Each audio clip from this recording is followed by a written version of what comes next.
Hello everyone, আমি অনিশা। আরেকটা নতুন মিনি ব্লগে তোমাদের সকলকে জানাচ্ছি স্বাগত। দিনটা ছিল 5th জুলাই। আমার ছোটোবেলার বন্ধু সৌমি, ওর আজ বিয়ে। তো সেই জন্য আমি আর আমার হাজব্যান্ড দুজনেই রেডি হয়ে বেরিয়ে পড়েছিলাম বিয়েবাড়ি যাওয়ার জন্য।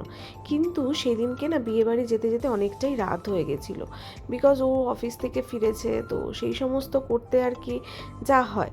তো সেই সমস্ত করে আমরা একেবারে যখন পৌঁছাই তখন বিয়ে প্রায় বসে গেছে এবং বিয়ে প্রায় শেষের দিকে। যখন সিঁদুরদান হচ্ছে তখন আমরা গিয়ে পৌঁছেছিলাম বিয়েবাড়িতে। যাই হোক, কি আর কিছুই না, সিঁদুরদানটা একটু দেখতে পারলাম। তো আমরা সিঁদুরদান দেখে ঠেকে চলে গেছিলাম ওদের সাথে একটু দেখাও করতে, কারণ যখন বিয়েতে বসেছিল না ওরা, তখন তো আর ওদের সাথে কথা হয়নি। তো দেন যাই হোক, ওদের সাথে দেখা করে ফটো ফটো তুলে নিয়ে একেবারে চলে গেছিলাম স্টার্টার খেতে, বিকজ আমাদের দুজনেরই পেয়েছিল প্রচণ্ড খিদে। তো স্টার্টারে নিয়েছিলাম চিকেন কাবাব, আর সাথে ছিল পনিরের একটা আইটেম।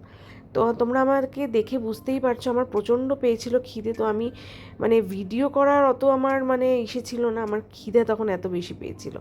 তো তারপরে আমরা চলে গেছিলাম মকটেল কাউন্টারে। সেখান থেকে আমি নিয়েছিলাম একটা মিন্ট ফ্লেভারের মকটেল, আর ও নিয়েছিল কাঁচা ম্যাঙ্গো। তবে মিন্ট ফ্লেভারটা বেশি ভালো ছিল। বলে না, বউয়ের কথা শুনতে হয়। তো যাই হোক, তারপরে দেখলাম রয়েছে পাপড়ি চাট।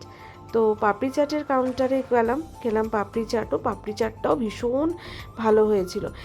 আমার মনে হয় না কি স্ট্রিট ফুডের মধ্যে, আমি জানি না তোমরাও কারা কারা আমার সাথে এগ্রি হবে, স্ট্রিট ফুডের মধ্যে পাপড়ি চাটটা হচ্ছে বেস্ট। পাপড়ি চাট আর ফুচকা, এবং তারপরে দেখি ফুচকারও একটা কাউন্টার আছে। তো সেখান থেকে খেয়েছিলাম ফুচকাটাও।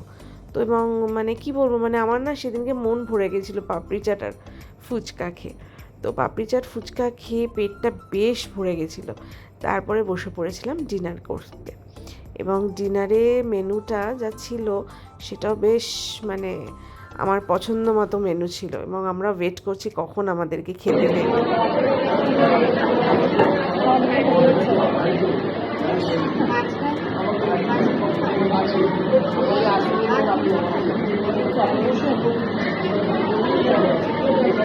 তোমাদেরকে মেনু কার্ডটা দেখিয়ে দিচ্ছি, তোমরা পজ করে দেখে নিও মেনুগুলো।